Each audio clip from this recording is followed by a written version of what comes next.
Broadcasting from Orchard Park, New York, and Boca Raton, Florida, it's the Freight 360 podcast. From freight broker sales tips to sports talk, this podcast is all about helping you grow as a freight broker. We're your hosts, Nate Cross and Benjamin Kowalski. Let's talk freight. All right, welcome back to episode 146 of the Freight 360 podcast. I feel like me and technology don't get along all the time. I was trying to get our intro plan there, and I don't know. I got to figure out. We're using a new. What do you call this? A new platform, yeah. Zencaster instead of the other one. But anyway, welcome back for episode 146. We're going to be talking, kind of picking up where we left off last episode. We're going to talk about how to manage your book of business and how to protect your customers or book of business, especially right now when the market is changing. And this stuff's going to be pretty applicable to, just normal business practices and, account management style things. But it's really important right now as we're seeing a decline in economic activity. So stay tuned for that one in today's episode. Make sure you're sharing us with all your friends. Keep sending all your questions in. We're getting a lot of questions, and we're answering them, and we're putting them on the show. So all good. Ben, what's new down in sunny Florida, man? Anything good? Yeah, weather's getting a little warm. Trying to figure out what we're doing for 4th of July, actually. Absolutely nothing on the agenda. Other than that, that's pretty much long and short of all of it. Went to the beach last night, watched Ava play on the beach. That's about it. Nice. Good stuff. Yeah, this is like one of my favorite times of year is like just really getting into the groove of summer up here in Buffalo because it's nice, it's warm. And good stuff. I will tell you this, as far as like just getting older and little things that I just find really exciting anymore was I got a new beach chair actually this week. You ever see those Tommy Bahama ones? They like sit low, but they have like a big pocket in the back, a cooler, and then like a little thing. Oh yeah. And I mean, I've lived here for a very long time now, and to not have had a beach chair, I think is a little ridiculous, but I can tell you how excited I just was to just... You got a Tommy Bahama beach chair? Yeah, the one with the little back straps. I'm wearing a Tommy Bahama shirt right now. Yeah, they have like a little backpack. So like when you're carrying them up, you just throw it on like a backpack, and then Anyway, that was mostly why I didn't buy it because I'm always carrying the baby stuff and the toys and all this, and I'm like, I'm not going to carry a chair. But like I saw it at Costco, and I was like, oh, you know what? I'm like, I feel like that's worth it. I was like super excited. I was like, for something like that small, I was a lot of happiness. I was like, the things that we get excited about as we grow up. So yeah, a chair. Yep. Good stuff. Hey, sports. Let's see here. The Nhl playoffs are over. Colorado Avalanche took it in, I think it was like game 6 that they won last week or away too. They won on the road, didn't they? Yeah. In Tampa Bay. Yep, they did. Was it game 6? I don't even remember. It was game 6. Okay. But so NHL's over, NBA is over.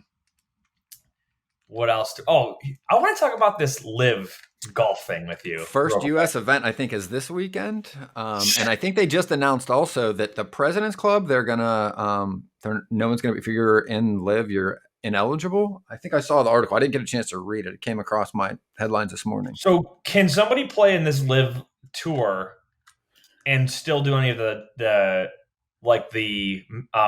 majors at all or no? So here's where it's at, and this is the controversy. So the PGA, for every there's no rev share, and you're not like an employee like in the NFL. They're individual like events. So while you're a member of the PGA to participate, you're like not an employee, and they don't have the same benefits like the other sports do, right?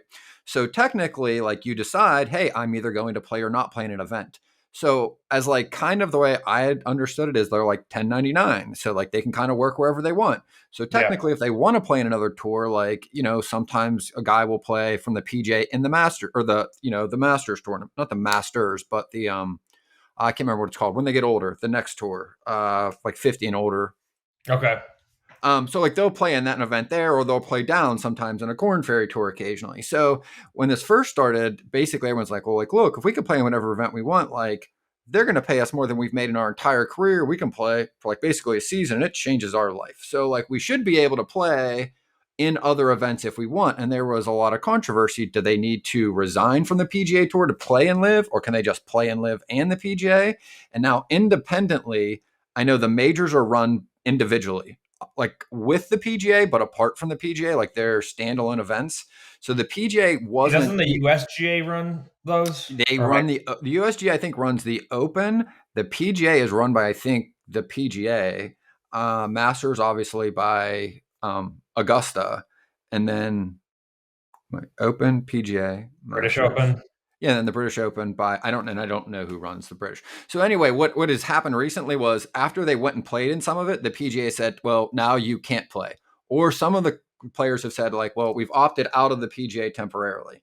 And they didn't know whether or not they were going to be able to play in the majors. And I think some of the majors, and I don't know if all of them or some, are now starting to say, like, well, hey, if you're there, you can't now participate. And it's also playing out in the other individual events like the President's Cup and the I think it's the President's Cup this year. It's like every 2 years. And then there's the Ryder Cup, which are the off years. So it looks like kind of the PGA is leveraging their relationships with the other events to try to kind of It's turn them insane. into pariahs. When I saw the amount of money that they're throwing at some of these players, like 50 million or like something. $100 million, 50 million, 100 million. Like it's more than Dustin Johnson has made in his entire career to play like 1 year over there. And I mean, Yeah. like, and here's the other thing, right? Yes. And I get both sides and I get what they're saying. Like basically this is like, and I've heard people even go like pretty, what do you say? Hyperbolic about it, saying that like, this is the 9/11 League. The Saudis are backing this. This is the money that has backed terrorism. And obviously the journalist Khashoggi that was killed and everything. But like at the end of the day, someone else was like, look, like the Saudi family, like the money where that's coming from also already sponsors like 4 European events and like 7 LPGA events. And they're like, they named all of the other things that have been normalized and everybody's just kind of okay with. And they're like, okay, like, is this really that? Or is this more the PGA trying to use this to keep a monopoly and hold power longer than they have? And again, it's probably a lot of the things are true. It's probably not one thing or the other. So first U.S. event starts today, June 30th. Portland. Is that Portland, Maine or Portland, Oregon? I think it's in Oregon. Pretty sure Northwest. Okay. Wow. But yeah. Well, so hey, that's live. We're gonna be following. Well, I'm just curious to see how this pans out. Hey, at least Tiger didn't turn his back on the PGA. I can't imagine what they would have had to offer him. I heard it was something, right? He just said no. Yeah, they said it was high 9 figures, like what I'd heard reported. Jeez. Wow. Well, anyway, we're going to talk freight. So let's get a shout out to our friends over at DAT. And taking the guesswork out of freight with DAT. The DAT Load Board Network is the largest on-demand freight marketplace in North America, connecting freight brokers with available capacity on any lane. Grow your business with tools that allow you to find new business partners, and you can quickly qualify and onboard new carriers. And with the industry's leading freight rate data, you can make clear and confident pricing decisions. Check out the show notes for a free month of Power Express or Trucker's Edge. Absolutely. All right. So today's episode topic is about protecting your book of business. So specifically right now we're in a recession, right? I think we are technically now officially in a recession. Is that the case, right? We've had two. I do not believe so. It's 2 declining quarters of GDP, and I don't think we have. So they haven't announced the recession yet. But either way, decreased economic activity has, we've seen a change in things clearly, right? With interest rates going up, etc. Business cycle happens. We're used to this in the freight marketplace and the freight industry in general, and we're seeing that downturn in some markets right now. Not all, because think about this. A lot of construction and things that have been backlogged are still getting caught up, right? So there's a lot of that building material and your lumber and whatnot that at one point you couldn't even get your hands on in some cases, but now that stuff's starting to get caught back up. But you'll have other certain, consumer goods that maybe are, you're going to have a fluctuation based on how much free money people have, right? So regardless, right, this stuff cycles in freight brokerage and in the freight world.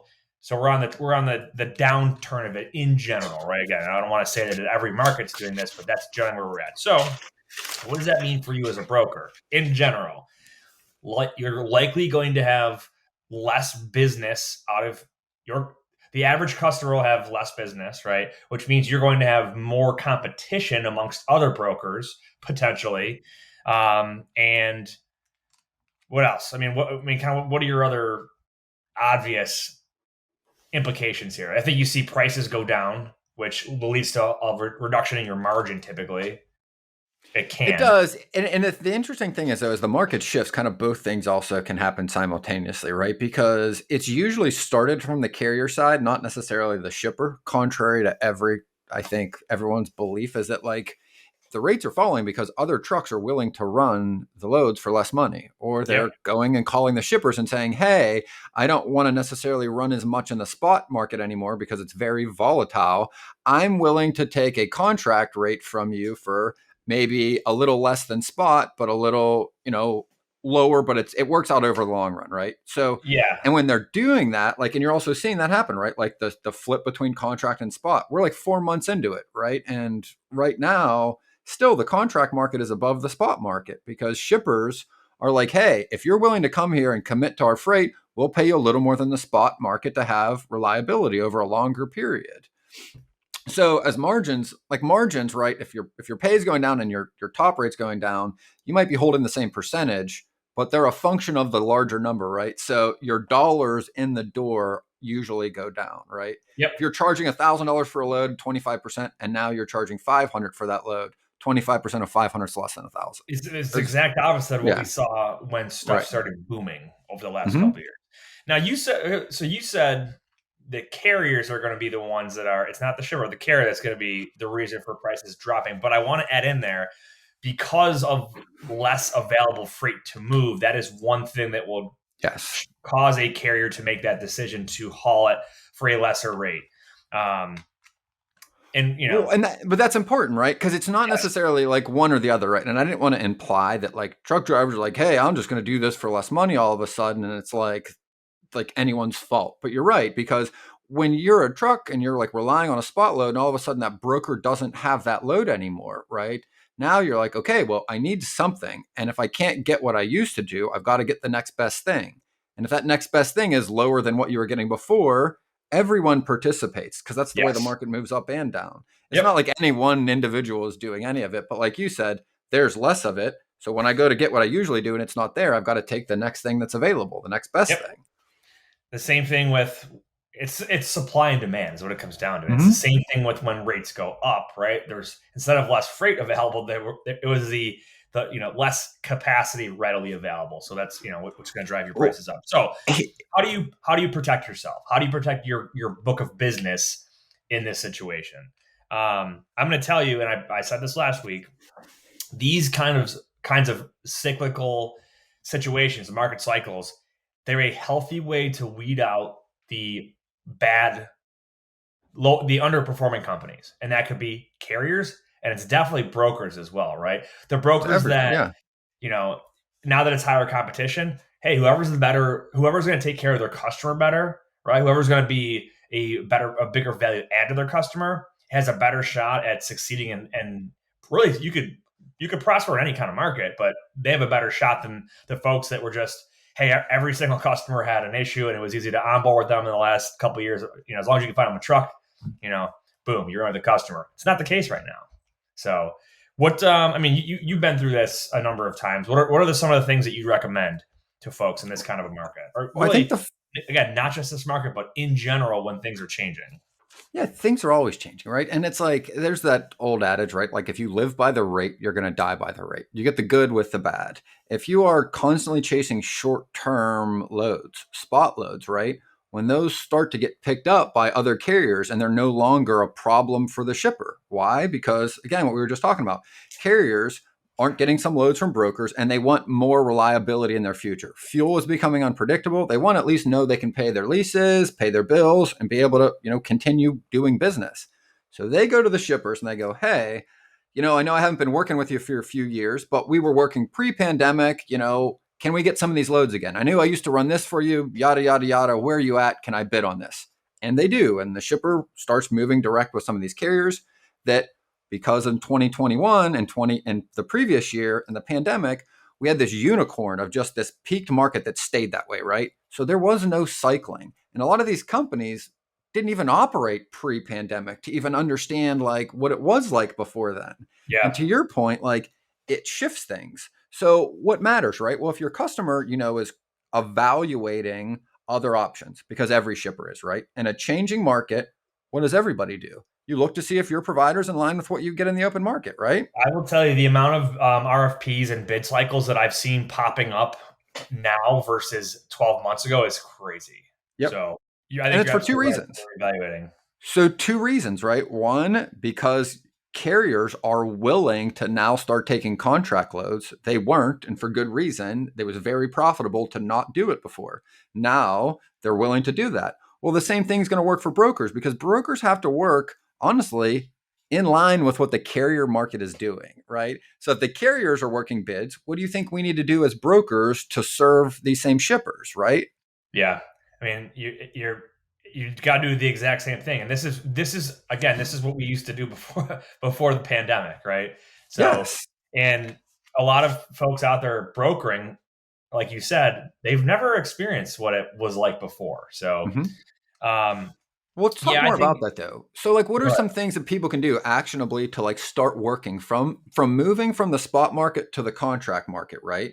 Like this is one of the things you're going to be doing to protect your book of business, right? Yes. We're pointing out, which is asking your customers, hey, I know we've worked with a lot of your last minute freight stuff you needed just in time.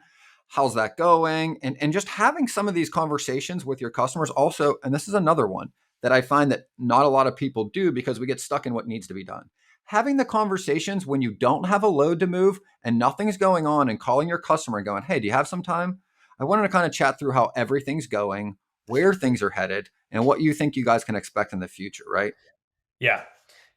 No, you're absolutely right. So, there's a lot of different ways you can phrase it with your customer too, but I want to preface this by saying getting out of the spot market and moving towards that repetitive contract business, that's the golden goose. That's what you want to get to, right? Yes. So, you're instead of looking 5 feet ahead of you, oh my gosh, there's a load right now I have to get covered. You're looking down, further down the horizon at future business, right? And a lot of times people are like, well, I can't make money today on a bid, but I can make money in the spot market. It's like, well, yeah. So, and I think you said it last week, right?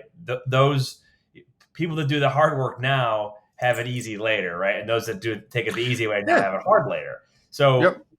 having those conversations with your customer, yeah, you could still work on some of their spot business now, but you need to have those higher level conversations, like you just said. How are things looking? How are things? What are you foreseeing long term?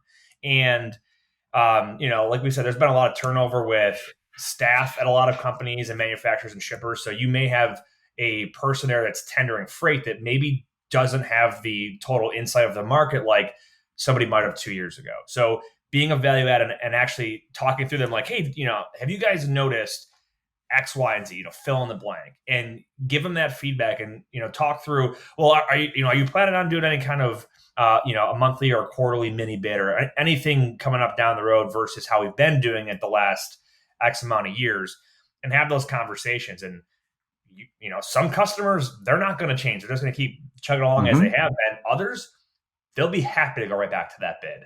So Yeah. everyone's going to be a little bit different. And here's the other thing too, right? Like I've been hearing a lot of this lately too. It's like, well, my shipper just says they're not running that anymore. And that very well might be true, right? Or they're saying, oh, you know what? Like I just don't have this load, or we're not going to be doing this anymore. And that these things could be true. But they could also be a lot of other things, right? It could be a carrier came and underbid you. It could be a broker Yep. came and underbid you. It could be that maybe it's a little less frequent, and maybe they're also trying to do both in less frequency, and they found a carrier that can now run that, consistently, right? I But the think reality, I'm good. just going to add in here. I think it's good to be bold and ask questions like that too. I Like, was just hey, going to say that. Yep. yeah, like, so what are other brokers coming in on these rate or on these lanes, or hey, what are carriers coming in on these lanes? Yes. Cut through the horse shit, because you can't make any progress when neither of you are talking about the reality, right? And we do this all the time with niceties and we're dancing around the things. But the reality is like, if I really want this relationship's important to me, that's the conversation I'm going to have. hey, Sally, I got to imagine you're probably getting some offers directly from some asset companies that you haven't seen in a few years. How's that been going? Have they been able to help you? I'm not saying it like where I have my defenses up, because that's why they don't want to tell us in the first place. They think we're going to argue with them and tell them why they shouldn't work with them and they should work with us. Like, if this is genuinely helping your customer and you genuinely like working with them, this is a good thing. Because again, even if it means you have a little less business temporarily, it's a cycle and it's not going to stay here either. And it is eventually going to get tight again. And if you can be there when it's not in your favor and not just the good times, that's what makes a lasting relationship with any human being, not Yep. just a customer, right? Be there when it's good and when it's bad, and Yeah. be okay that they're benefiting from it. Hey, your customers have been getting hammered with shipping rates for 2.5 years, getting yelled at and screamed at. Customers are telling them they're too expensive. Their boss tells them they spend too much money. Hey, it must be nice that you guys actually got some reasonable rates on some stuff. How's that doing? How's that working for you? You guys getting better in performance? Is it easier over there? I mean, how's it been with you? I mean, how many people do you even know that know their customer, know the person that works with them or above them, right? Some other things. It's just having these conversations to have a deeper relationship is going to go a long way. Yeah. I want to add in there too is this is a great time to diversify your book of business, right? So if business starts to taper back somewhat with some of your customers, you can't expect to just get a bigger percentage of their business to maintain your numbers. Now you've got to go out there and you've got to get some more customers, and that could be as simple as look at the seasonal stuff. What types of business, what types of freight, or maybe we're talking produce. What kind of stuff is starting to move around this time of year in a certain part of the country? Or look at the bigger macro level of things, like, hey, where are there surges in demand right now? And we'll wrap up today with the DAT article from Dean Croak that we talks about a lot of the imports. But look at where the business is and look for that next opportunity. Just the same way that when the pandemic hit and almost every single customer had trouble getting the truck and it was an opportunity. Well, now there's still opportunities. They're just not every single rock when you flip it over. You have to go hunt for them like we did traditionally before that. So, So, definitely and a great that's time saying, for adding new customers and prospecting more. absolutely. And they also, there's a great, I don't know if we mention this occasionally, but DAT does an episode, it's a podcast called Freight Vine. And Dr. Chris Caplice does it. And he interviews Dr. Jason Miller on last week's. And the title of it is No, the Sky is Not Falling, a contrarian view on the economy. And one, it's a fantastic description of where the market is, but also why the market is where it is. And one of the most interesting takeaways, and we were talking about this before we went on air, if you look at shipping rates, right, on a graph over the past, we'll say 10 years, and you just take out the pandemic, like if you just clip that part out of the graph and moved where we're at now up against like the end of 2018, early 19, like it's like exactly kind of where it should be. In fact, even if you look at some of the numbers, like even the cargo volumes versus like the carriers in the market aren't that far off from where it was. And he even makes a point. He's like, look, if you had interviewed anybody at the end of 2018, beginning of 2019, and said, would you be happy with the current market that we sit in right now? He's like, unequivocally, both sides, everybody, carriers and shippers would have said, like, this is a pretty fair market to be in on both sides. It's not super expensive, but it's not super cheap. And again, different fuel. But if you've got, that's a whole other point, right? If you've got fuel service charge and you've got contract freight, you're probably not getting beat up as much on the increase in fuel charges. But if you're living in the spot market where it's all wrapped in, you're probably getting hammered right now. So you brought up an interesting point, fuel surcharge. Fuel surcharge has kind of gone by the wayside the last couple of years, right? Because Mm-hmm. it's just kind of been like fuel For this became reason. one of the lowest portions of what impacted Yeah. the rate, right? What it really came down to is, could you get a truck? What, And $5 or $6 a mile? Who cares about the fractions of a dollar that are going towards fuel at that point? yeah, but I mean, as your line haul rates go down, you're going to see that the cost of diesel is a bigger chunk of the overall rate, and especially with rates on the rise, and in the fuel sector, it's no joke. So yeah, that the fuel. Have you seen fuel surcharge more and more prevalent in the last few weeks? I've Yeah. And definitely seen it. I'm like, wow, yeah. fuel surcharge is back. Yeah, and even So to the point where like people are, I know, and they talked about in that same interview, they were talking about like carriers that are just like literally ripping up their fuel service charts like on a monthly basis for the past couple of months because they were literally going off of the chart and needing to yeah. create the next one. So I mean, if you think about, they usually get released, is it Mondays or Tuesdays each week? Like the EPA puts out the average rates, and then like Truck Stop will issue I don't even their. remember. It's been a while since I was. Anyway, Yeah, but normally I want to kind of explain what you're talking about with off the chart, right? So like normally you'd have a range, and it might be like, I don't know, it might go up to like $3.50 or $4 a hmm gallon, and like for every, like, is it like for every few cents of fuel, it would change your fuel surcharge. But anyway, like the chart only on one page only goes up so high before you're like, yeah. oh wow, fuel prices are actually higher than what this chart even lets me read. So yeah, it's nuts. And to your point, right? Like one, like this has a lot to do with what's going on because if you're a carrier running spot market loads where you had a lot of deadhead in between them, but it didn't matter because you were making enough in the spot market that like that was a profitable thing to do in that market. Yeah, But the reality was is like that wasn't sustainable. Those rates weren't sustainable, and like now a lot of the carriers are having a lot of difficulty, and in return that causes issues back in turn for your shipper. So back full circle, right? When we talk about opportunities, if you're talking to your shipper, yes, you might be getting underbid from a couple lanes you used to be running for the past year or two, but they're absolutely having other issues because of the shift in the market, right? When a market yeah, moves in either direction, it changes everything. If it's going up, some carriers are bailing, some carriers are jumping on board. When it goes down, both things are happening at the same time, and that creates opportunities in either market for a broker, yep, right? absolutely. And that's it. So I like kind of the whole culmination, right? The sky's not falling, right? It's not the end of the world. It's not the end of brokers. This is actually where the market was pre-pandemic, or a few years ago. And just like any other time, there's always opportunities, and you just got to go out there and find them. I got the diesel data here. 1 year ago, national average for diesel was $3.29 a gallon. 3.29. It's $5.71 right now.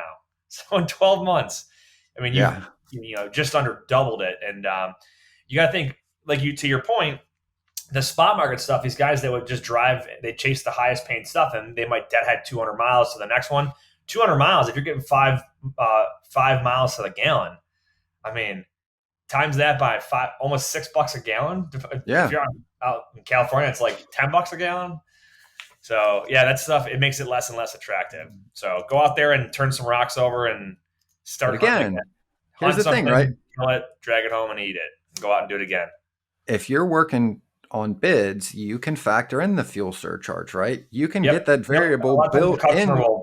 they'll publish what theirs is. Yes. So again, like there are ways to deal with this. This used to be a part of like day-to-day business. Like we've gotten away from it because of the way the market temporarily was, but this is really more a turn to just the way the market normally functions. It's not the end of the world. It's not Yep. that things are getting that bad. But what I wanted to cover too is some actionable things that people can also do, right, to protect their book. And I would say the first thing is how many people are aware of what their book of business actually looks like. How many active customers do you have? How many of you onboarded? And how often have you been speaking to any of them? Even your current ones. Are you only speaking to them when they send you loads? Have you reached out? Are you talking to them? We were talking to some people the past couple of weeks that have like 40, 50, 60 customers in their book of business, and they're working with, 8 or 10 of them, and they haven't talked to the rest in a month or two, right? Like, I mean, you spent this much effort to find them and to build these relationships. And again, yes, things happen. A customer blows up, it eats up your time. But you've got to make a concerted effort that if you've got customers that are active in your system with approved credit that you ran loads for, that's your lowest hanging fruit first. You should be calling all those today, tomorrow, especially in the holiday weeks, because again, that shifts the market and changes it than a normal week. More things don't get picked up. More people have issues. More trucks aren't there when they're supposed to be there. Yep. I like to call that whole concept kind of doing like a health check on Mm-hmm. your book of business. And that, so this is the kind of stuff that I always loved for like, so let's say, for example, this is a holiday week, right? We're going into, so probably in, you know, Friday afternoon before the 4th of July is probably going to be pretty slow. Not a bad time to call up when you know your customer's not busy, Yep. and just shoot the shit, have a conversation. It's also not just how is business going. That's just a rapport building tool as Mm-hmm. well. Because at the end of the day, if all you're doing is servicing servicing your customer, and you don't have any personal relationship or rapport with them, you're a lot easier to dispose of if somebody else comes in as a new shiny item that Yeah. they might like better than you. So those But that's those little another. health checks, figure out where you do like a little pulse check, see out where is your book of business. Is it too heavy in one customer? Did you think you had 10 customers? Then you realize, oh, 3 of these guys I haven't even moved a load for in 2 months. Like, hello, this is the kind of stuff you have to realize. And you should have analytics tools or reporting in your TMS. They can break down and you can see how many loads I do, for all my customers in the last 3 days or something like that. So definitely take a look in the mirror and see where your book's at. And here's another reason to do it, right? For all of you people out there that are being held accountable to call numbers, right? And your call times, do you think these are difficult calls to make? These are like the ones that are the easiest to make. These are like the lowest hanging fruit effort wise as well. Like they should regenerate you. You should feel better after them. You're not going to deal with a gatekeeper. Go on a guy you've had, done business with or a girl you've been working with and some other things. Find out, to your point, like more about them. It's a great time. There's a holiday coming up, right? Hey, what are your plans for the 4th of July? How's the staff going over there? What are you guys up to next week? Like, talk about anything but business. That's where the relationships get established, right? Talk about what people are doing when they're traveling. At the ends and the beginning of the week are the easiest to have those calls because it's recently in their mind or they're, that's what they're thinking about. They want to tell you about their kid's soccer game, their vacation, their road trip, right? They're at work too, right? It's nice to have a little respite from that to be able to talk to like a friend and a colleague. Yep, absolutely. Well, good stuff. So to recap, how to protect your book, we're just gonna hammer these out here as a refresher. So first of all, pick up the phone and call your customers. You can't, you really can't make it, put it much more simpler than that. But on those phone calls, get a little, check up. How are things going? What are they seeing competition wise? What kind of bids are they getting from brokers versus, an increased amount of bids from asset-based companies? Get out there and prospect additional business. And there's one other one that we didn't talk. I do want to hand this really quick is, if you've gotten to the point where you're very proficient in brokerage, this might be the time to really hone in on a niche and become that specialized person in something, right? Because when, there's less competition in the specialized space, right? So like, for example, maybe you do all overdimensional or overweight, right? Or maybe you do all hazmat or chemicals, okay? With less brokers and less competition, you're not going to feel the pain when the market dips like you would in freight all kinds, right? Or just standard commodities. So look to hone in on a niche and make yourself an expert in a certain area. I want to add tip there. Yeah, and add to that, right? Like it's really kind of easy to see. If you've been in this for a year, definitely 2 years, look back over your graphs on a month, right? Because most TMSs will give you a graph and you could see each customer where they peak and where their season literally cycles, right? And if most of your business peaks and works around whatever October through the holiday season, right? Okay, well, let's start prospecting some things and industries that peak in the summer, maybe the peak in the spring. Look to find other things that can fill up your year so that again, maybe your customers only do a ton of business 3 months out of the year, which is kind of typical for a lot of industries. Fill in the rest of the calendar with your prospects, right? Which is the one last thing I'll add with. We're talking about knowing who your active customers are. The next thing you need to know is who's in your prospecting funnel. Are you calling the same 80 or 60 people every day expecting a different result? Are you calling them every other day? Like, are you really working a funnel, meaning like you are eliminating prospects every week and you're adding and refilling it, right? It should not be a static list that you just sit down and call every single day and then hope that you're going to find business in that same list. Oh, I think I've seen that. an answer today. I got a good feeling about it. Today's going to be the day. It's not going to be customer. Today's going to be the day. Yeah. No, that's good though. That's definitely good. So, well, good stuff. Good conversation on it. We have to see how the market pans out. No one knows the future, but we do know that a lot of the same principles, they matter, or they're applicable in tight markets, loose markets, high prices, low prices. These customer service and account management type of practices, they're applicable 24/7, 365. So, all right, we got 3 questions for Q&A, but first, got to give a shout out to our friends and sponsor over at Lean. Lean Solutions Group is the industry leader in nearshore staffing solutions with offices in South America, including freight broker back office operations, accounting, tech development, business development, marketing, customer service, and many other positions. To learn more about the vast solutions Lean has to offer your freight brokerage or agency, visit www.leangroup.com. Again, that's leangroup.com. And for the record, I stole the majority of that ad read from Trey because I think he's got it posted somewhere on his LinkedIn. So I got sick of winging it every single week. You know. Why So thanks, recreate the Trey, for wheel? that. What's that? Why recreate the wheel? Oh, exactly. Okay, so first question is, what does a carrier need to haul a hazmat load? So the main thing is to have a hazmat certification.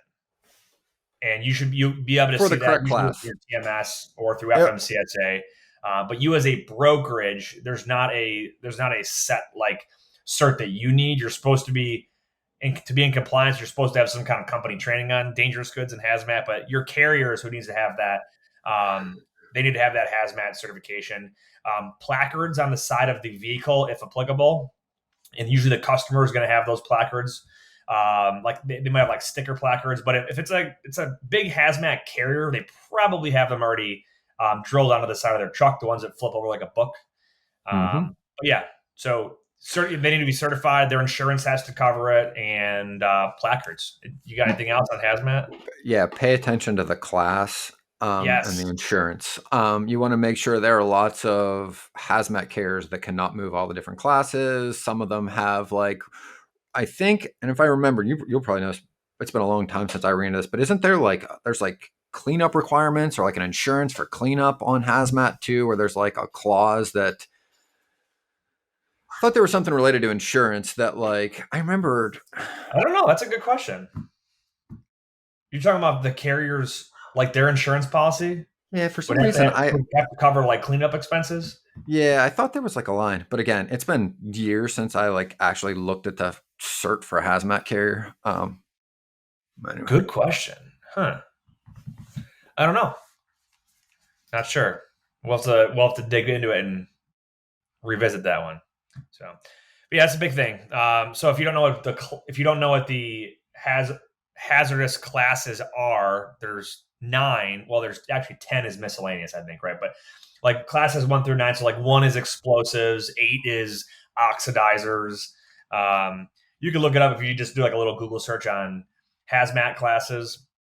But there's different ranges. So like, for example, explosives, right? You could have like class 1.1 is the most explosive, most dangerous type of explosive hazmat, where you might have like 1.5 or 1.6 might be like a blasting cap for a round of ammunition. So a lot different, which is why some carriers may be able to haul some of class 1, but not all of class 1. And hey, it's fireworks season, so I know that there's been a big demand for shipping that stuff the last couple of months. So that's hazmat.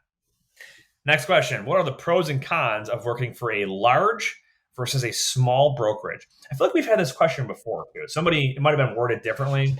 Yeah. In a nutshell, I think let's look at the pros of both. Large company, you're going to have a lot of talent around you to learn from. You've got probably a recognizable company name, probably a really good training and onboarding program, room for advancement if you want to get up into management. Smaller companies, pros, less competition to work with a customer or even tag a prospect in your name. Yep. What else you got? To be honest, the biggest trade-offs, I think, are that, right? It's the prospecting and kind of like your carrier base to some degree, which isn't really even that much of an advantage, I think, anymore. Like the really large companies, they're just moving enough freight that usually if you got a prospect, you can look in their system and there's some carrier that has just run it or that is running the backhaul you can call. Yeah, they're not always going to take your load. There's just the odds of being able to find the carrier get a little easier. That's a really good point. Is the carrier data in their TMS? Yeah. The the downside, definitely. I mean, upside, everything you said, training, security, but like you're competing against the people there, and the people there are also competing for prospects that aren't customers yet. And it is hard to get the prospects you feel are a good fit for this time of the year or industry, because the people with seniority are already trying to get it or have books, and they're Yeah. fighting to get those. And there's a lot of that back and forth. I thought about this too. I was thinking, I said, what's one of the pros of a large company? I said, like brand recognition, they know your company name. Then I thought to myself, what's one of the cons of a large company? And it could be the same Big thing. name, and You have a everybody knows your recognizable name. company name that some carriers will never haul for. Oh So yeah, because you're training thousands of people, right? With honestly, in some ways, very little experience, and they are touching and impacting and making mistakes, and that definitely affects the other side yeah, of it. yeah. So I mean, at the end of the day, to me, I think it's a preference thing. I think if you like, some people love the big call center style office Hmm. because there's camaraderie, it's fun, like work Yeah, hard, play hard. And some people just like the more of the modest size, smaller setting where you're more of like a family feel instead of a corporate feel. And it's totally preference. It really doesn't make a difference. As long as you are doing the right things and you have the right support that you need, you can succeed in any one of those. I will say this: I have seen many people go from the bigger companies to the smaller. I don't think I have Yes, ever met somebody that has gone from the smaller company to the big company. I agree. That's a very good point. So it's Um, beneficial early on in your career. As you progress, being at the bigger companies, unless you're in management, you tend to go to the smaller companies. yeah, and so, but I think it's a testament to how successful these big companies are at training people, is that they put through so many people, right? Yeah. Whereas some of these smaller companies, they're small because they're not hiring and trying to grow at the same speed as like a Coyote or a Yep. CH Robinson. So yeah. But yeah, you're right. They definitely go from the bigger ones to the smaller, and I typically don't see it go the opposite way. So, here's the last question: why are box truck rates cheap? The full context was like comparing the price per mile of a box truck compared to like a full truckload, and this might maybe it's just me, but to me it's an obvious answer. It's a smaller truck; it can hold less freight, less Yeah. pallets. So that's why it's going to cost you less. It costs less to operate, and you're not moving as much. So you shouldn't be paying full truckload prices for a box truck that might hold 10 pallets or something like that. So I'm assuming that's So why they were asking that, but I don't know. yeah, I mean It's the that's same. I mean, any of those like hot shop, right? the You might price have a of the sprinter asset. Just start there. The price of the vehicles are drastically different. A Sprinter van, much cheaper than a box truck. Probably. You could probably buy a Sprinter van close to that rate. They're probably not that far off. But a semi, you're way above the price of a box truck. I mean, van. Yeah, think about what you pay for a U-Haul and think about upwards of probably $300,000-$400,000 for a new rig. Like you're yep, not even in the same stratosphere. yeah. We've got different number of digits on that price tag Yeah. there. So, but that's it. But here's what's cool with the expedited or like the partial world is I would consider it a niche, and it's a niche market that a lot of brokers don't ever get into because they're like, "What? It's not a full truckload. I don't Hmm. know how to do this." Well, there's a whole market out there where Yep. people are relying on, "I need it there tomorrow morning, or we're going to have production shut down." So put it in the back of a van or a box truck or a Don't straight care. truck. Just get it there. And Yep. they like your customers could pay. They're like, "Hey, you tell me, you get me one and get it there by tomorrow morning. You have an Come in open check." money. Yep. Yep. So, and you get a lot of that with like final mile stuff too with freight forwarders. So it's definitely a fun market. It's exciting. But yeah, that's why they're cheaper because they are less expensive to own, operate, and they haul less. So And good have episode. someone drive, by the way. I don't even think like you might need a CDL, but like I'm pretty sure you don't even necessarily need a CDL for a box truck. Yeah, so like if you I don't have it in front of me, but you don't need one for a like a sprinter van or box truck. So it's when you're over a certain gross weight is when you need to have a CDL. And there's different levels of it, but I think one of them is like 26,000 pounds. You need the certain type of CDL, which if you're underneath that, it's a different kind. But if you're below a certain weight in general, you don't need one. Like think about it. You can go to like you said, U-Haul. You can go rent a U-Haul, like a straight truck or a box truck, and go move your house, but you don't need a CDL. You just need a driver's license. So, well, good episode, Ben. You got any overall thoughts here? We didn't get any. We didn't get like a proverb out of you today. I don't know that Like I have a any. quote, you know? No, I didn't have any on deck, but I did want to go through a couple of things from that DAT article that we can get a chance to cover. Oh yes, Because yes, yeah. Let's wrap up with that. the title of it is Containerized Imports Show No Sign of Slowing Down. So the one thing that I thought was comical was literally that morning I saw something in mainstream news that was like titled the exact opposite, and it was showing why like the economy's imploding because of imports. And then I'm like, Dean's article came out in the exact opposite, which made me laugh because I'm like, we know Dean, he's been on the show, and like, he's in the economic data and is like following what's going on. And it's And he's again, also just a cool guy because he's from Australia and has an awesome accent. But in this article, the long and short of it is they talk about imports that are actually going up. But the other piece of it is they talk about what are the imports that are increasing, right? And I'll just read the last paragraph. And then there's a graph in here that lists them out. But you got Walmart, Target, Home Depot, Lowe's, all retailers, Ashley Furniture, Dole Foods, Samsung America, Dollar Tree, Chiquita Brands. In fact, they're in Fort Lauderdale. LG Group, they used to be my customer, Nike, IKEA International, GE Appliances, Williams Sonoma. I don't know what that one is. Heineken, Newell Brands. Sumitomo? Yeah, Sumitomo. Pompano it's a food Beach. company in Pompano Beach. That's where our shirts were made. It's like 8 miles down the road. I have no idea who they are. Rooms to Go and Dollar General and Dollar Tree, right?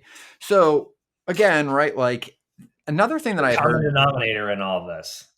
Well, one is that, and they talk about this too in there, is that like if you look at Target as an example, Target's stock value fell, I think, 40%. And he said the real change in Target sales is their average days turnover on their inventory was, I think, like 63 days normally, right? So the average piece of inventory sits there for 63 days before it is sold, right? If you take everything. He said right now it's at like 72. He goes, the best it ever got was 53. He's like, so the reality is like basically all of Target's goods are sitting there an average of a week longer, but they're still selling at the same volume. And he's like, do you really think that like is attributable to 40% value loss in Target? And he's like, I'm only saying this to point out that like they're still buying a lot of cargo. They're still bringing in a lot of imports, right? Like, in fact, they're still on the list, right? Ashley Furniture, Nike, Home Depot, and Target, and they're talking about furniture, electronics, and clothing, right? Large appliances. Yeah. The pandemic changed the way that we have prioritized how much inventory we hold. Yeah. Yep. And as consumers too, right? Like you look at, there's a theme of retail, of how like goods for inside of your house, right? Because we have put a big focus on that. Was there anything in the auto industry on there? I don't think nothing auto on the top 20. Nope. Where are we at with microchips or transmitters or whatever it is anyway? I don't know, but I've heard that used cars are starting to trend down. They're still above normal, but they're starting to come back because people aren't buying cars really unless they need cars, I think, to some degree. But the big interesting thing also was, in a lot of the economic data, is that people are still buying a lot of stuff. Economists thought that when the summer happens, we were all just going to move to services like we do in the summer and then like stop buying the goods we only really needed for the pandemic. And there's this cliche, everyone keeps going, how many TVs do we need? Apparently a lot more, because people still keep buying them. The sales are still going. People are buying more. All of the goods and the stuff we put in our house and the retail and the clothes, people are buying more of it. Like it's not coming back down. So one, it's a lot of freight to move. That's a lot of opportunities. And that's a lot of prospects we just listed with a lot of locations you could call this week. Yeah. I will tell you though, don't expect to close them real quick. A lot of these are like, here, I'll give you another example of what happened in the last week or so with one of our customers. They're based in the U.S. They have a U.S. based entity, but they're a foreign company, and the headquarters in a foreign country told the U.S. division, like, hey, all of your transportation providers need to have this new insurance requirement. And it made no sense why they asked for it, but it was like $100,000 like cost to get that insurance umbrella added on. And they're losing a lot of capacity. A lot of brokers because they're not willing to do that. So, but that's a little side tangent. But some of these companies on here, they're going to have stricter requirements to onboard with them. They might have a authority length, or they might have a size that you have to be, or an insurance, something that's going to cost you money for insurance. They might have they only open it up once a year for a bid process to onboard new providers and stuff like that.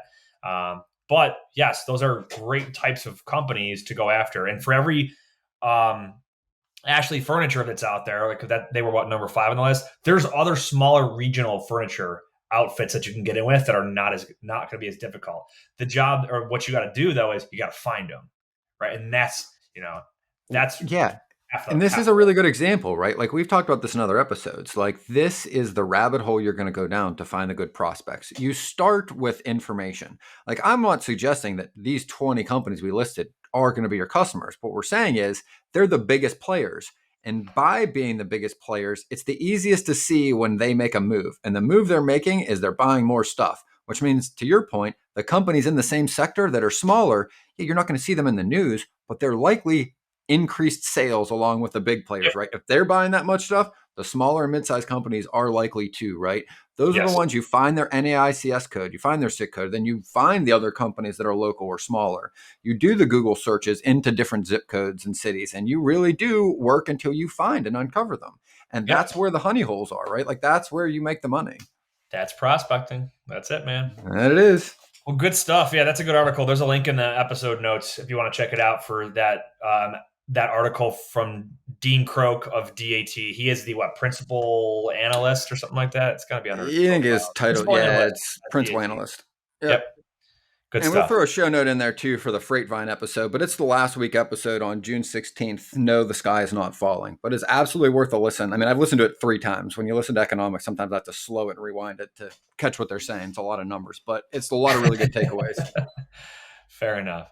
Well, good stuff. Any closing thoughts here, Ben? Whether you believe you can or believe you can't, you're right. And until next time, go Bills. That wraps up this episode of Freight 360. Check out the show notes for links to anything that we've referenced on this episode. And make sure to visit us online at freight360.net to see our entire library of episodes, videos, blogs, and more.